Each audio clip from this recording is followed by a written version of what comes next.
I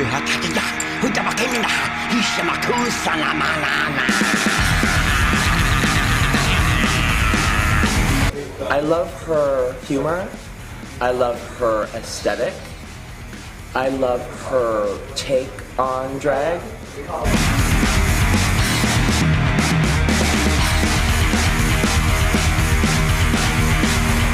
I just love what she's doing for the community and kind of giving people role models in our community to really look up to.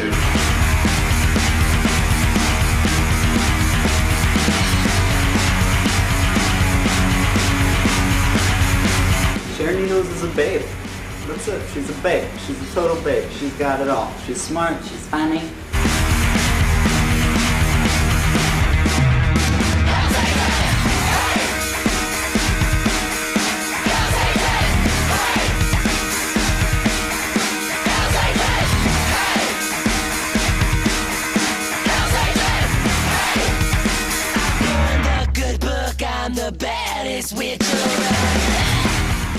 Hi, I'm Sharon Needles, and you're on the set of my music video. This club is a haunted house.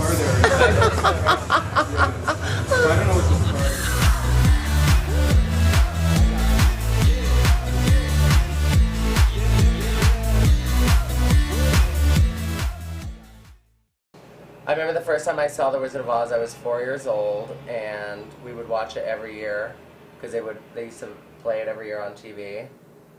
And my whole family would like play Scrabble instead of watching it because they thought it was boring, but I could never get sick of it. But I remember the first time I saw it, I cried when they killed the Wicked Witch of the West because I thought she looked like my mom. And how can you go wrong with a full black gown and green skin? And she didn't do anything wrong.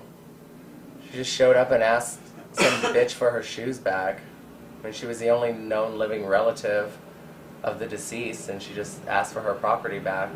Wizard of Oz was a huge play that he would do all the time. That's the one I remember the most. Or he would just make up characters. I grew up in a small town in Iowa, and always wanted like big things for myself, you know. And I always liked television more than real people. And Dorothy was a girl who came from a farming community, and she escaped. Erin, oddly enough, is probably less confident and less loud and less demanding than Sharon is. Sharon speaks what everybody's thinking, but nobody's willing to say. And Erin is much more tender-hearted and much more self-aware than Sharon is.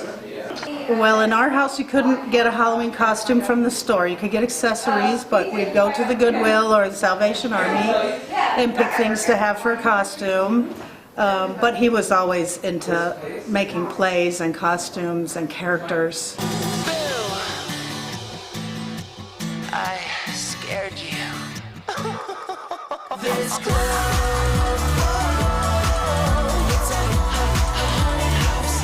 But I've always dressed in drag, like I always snuck it around the house and stuff like that, like since I was 4. Sharon was invented in... Potatoes, when was Sharon invented? What, Pittsburgh incarnation? Or Yeah, 2006? Yeah, I'd say 6. Yeah. And she's just a like button-pushing drag queen, you know, like whatever. And then I was on TV, and then when I was on RuPaul's Drag Race, I simplified her. I was like, she'll be beautiful, spooky, and stupid. I knew right away when she did the screen test, the little video introductions that run pre-season on Drag Race, right away I knew that, one, that she was a star. Hi, I'm Sharon Needles, and I am from Pittsburgh, Pennsylvania, and I am America's next drag superstar. 2, that I was in love with her. 3, that she probably was going to win the race. Being gay nowadays is so easy, but being gay and weird, it's downright hard. These children need a role model. Gay men have always had an obsession with America's concept of commercial beauty and the exaggeration of the way we perceive women since the turn of the century in like 1900. And the most famous ones have always been ones that were fucking punk as fuck. I mean, Jane County, Lady Bunny, RuPaul, Pete Burns, Boy George. Even if their careers took them to a safe place just to sell records or to be socially relevant, their beginning was always punk as fuck. Drag queens are the fucking punks of the gay community. I'm like Divine and John Waters in one, you know? Like, I'm the outlandish person who will do anything for attention and be outrageous and be gunt and fucking punk as shit. And I also like understanding, and the other side of me like understands what I'm doing and likes controlling it and exploiting it. And it's a fine line between nurture and exploitation. It's the way I treat myself and it's the way I treat other people.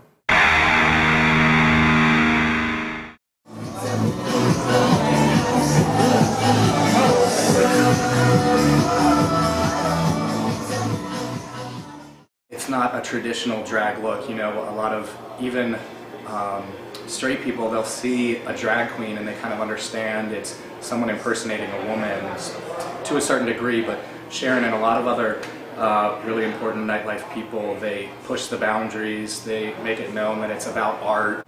You know, it's one thing when you hear a pop star that's a female telling you to live your life, that you were born to be whoever you want to be. But when it's, you know, a man that does drag, that dresses as a woman, that does what you do, instructing you, I don't know, I get something from that.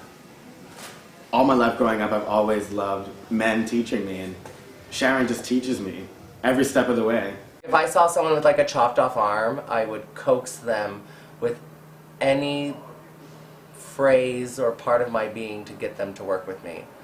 And one side of me says, you know, you're a beautiful person that deserves exposure because you probably don't get it. And the other side of me says, I want the world to stare and laugh at you because you're a clown, because you're missing an arm. I think Sharon's an inspiration more for who she is, and she was sort of the first spooky queen to be like featured on Drag Race, and like I never really felt represented on the show until she was on it. And I feel like she's probably the closest thing that we have to like Madonna, again, as someone who like came up in the club scene and like really just sort of conquered the world. I never knew you could actually make a living at drag. I've learned so much just since he was on RuPaul. I met Sharon on RuPaul with the rest of the country. I'd seen the looks going out the doors. He was going to his nightclub act or out with his friends, but I really didn't understand the whole opportunities that there are to really share that kind of art with people. And there are people who just do drag, there are people who are true artists. And to see that character come together is just amazing to watch. And when I look at her, I see Joan Crawford, I see Marilyn Monroe, and I also see, you know, in that same regard, a little bit of Madonna. I think she's pulling from a multitude of references. She has an incredible knowledge of pop culture. She isn't afraid to do anything. I think she really is excited about reinventing herself. So she's kind of fearless in that regard. Drag used to be like the smart gay people, you know. They knew their pop culture, they knew their sub-pop culture. They weren't just involved with the gay community, they were also involved with like the punk community or the underground community or club culture, but that's not really so anymore. I know so many drag queens who have never seen Paris is Burning, never heard of Divine, never seen a Gregor Rocky film, doesn't know who Jane County is, doesn't know who Candy Darling is. So no, drag is fucking dead. She has a really sick sense of style, which is rare for a drag queen. I think it's really hard for a drag queen to be really fashion forward without seeming too campy, and so I think what she's doing is really great, especially because so many like major designers and stuff take their inspiration from nightlife and the underground culture. Xana Bain has provided all the harnesses and the strappy kind of doodads that are kind of going on, you know, Sharon, and some extras.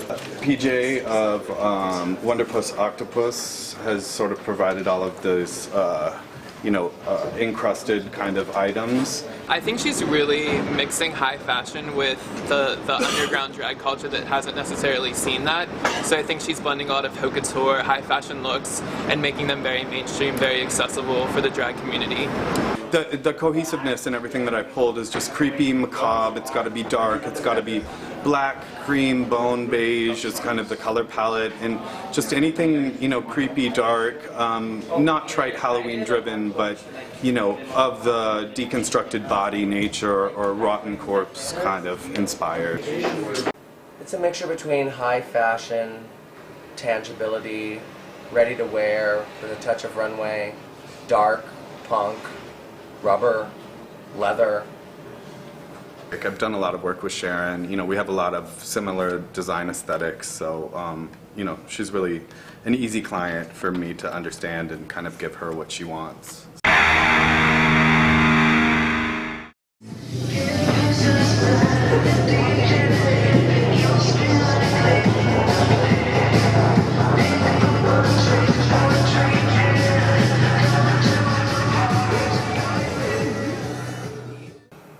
I grew up in an MTV generation. Were you always a singer, or were you always a songwriter? I've been a poet. I've always wrote songs and wrote poetry. I'm only doing music now, and the weird thing is I really want to do an album because I was getting sick of lip syncing. You grab a drink, I'll grab a knife. This is the end of the rest of your life. I was like, you did not just say that. For me, as a top-line writer, I pretty much know what's going to fly in pop music, but I also like to push the envelope. I like to tell stories, and Sharon and I had a lot in common that way. Sometimes I literally just write the whole song for people, but she wanted to be hands-on. She titled every song, was her title, and I just was a guide, pretty much. It was written about the first time I ever came to New York, and I had a real obsession with club kid culture of the late 80s and early 90s to the mid 90s. Disco Bloodbath, the book I read when I was younger, and it became a movie. Party Monster, of course I was obsessed with that. And I just love that people went out and got paid to do nothing and just got dressed up and were outrageous because that's how we were when we were younger. But it was on a much more grander scale, and they were like superstars. And then I researched it, and when Andy Warhol died, all the real celebrities left New York, so clubs started inventing superstars. Michael Alley was a big part of that, and Jane St. James, Manowar, and stuff like that.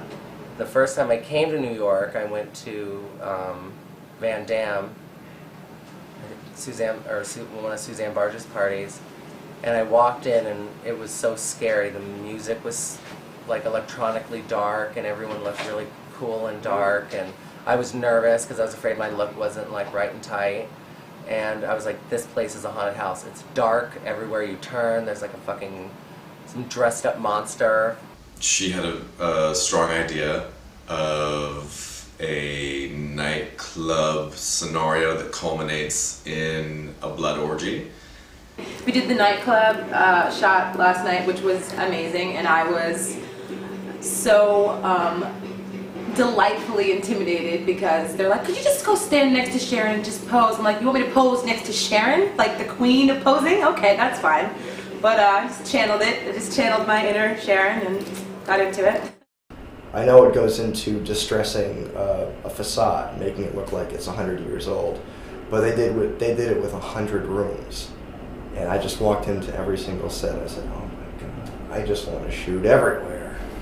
The stage is fantastic. I love it. It has a sort of deco backdrop that almost looks like a coffin. The hotel part of the space, really beautiful textures, amazing wallpaper, these beautiful rugs, and all the incidental light and stuff is really pretty. And then there's a very surreal aspect to a lot of the decor, which worked perfectly. It looks so beautiful. I can't imagine that people aren't going to be a little bit mesmerized by it. So I think that it's going to have a pretty positive response.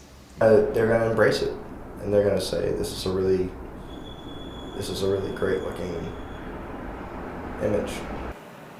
Did you ever anticipate that you would end up in a relationship with another drag queen? Yeah, I always wanted to. Really? Why? Because they would understand that your job, and I wouldn't judge anyone for dressing up like a girl, and once you take the tits and the wigs off, it's just like David Bowie or something. And I'm not like one of those queens that dresses up like a girl so I can act like a girl because I know I can't cut it as my own personal sense of a man. So I didn't care if someone else dressed up like a girl. We have the same shoe size. So it's helpful. She's not crazy or egotistical or anything. She's just real sweet. That's really good. So she loves it all. She gets excited about it all. What does she want for Sharon Needles? Whatever I want. What does Aaron want for Sharon Needles? Sometimes to die.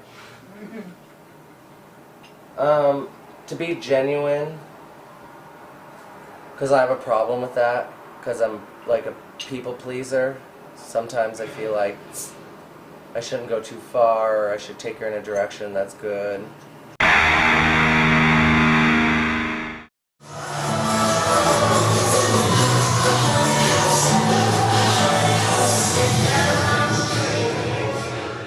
I would confess that I didn't take the time, or I didn't understand the whole artistic side of drag. I thought it was a hobby. I wanted him to get a real job like every other parent, and I didn't understand that there is so many avenues to it and so much opportunity to express all kinds of political and social issues. The best advice I've ever been given was by Rue. What was it? What other people think of me ain't none of my goddamn business. You start off loving to do it, but there is a point where you feel like you have to do it. Will you always have to be Sharon from time to time? Of course. For the rest of your career? Well, I don't know how to do anything else. Well, I know how to make coffee, but I like the life that I live now. But at the same time, a lot of other people rely on you to do what you do. Where does Sharon draw the line in terms of going to She doesn't know yet. I use this year as I created a concept for me, which was that success comes from compromise.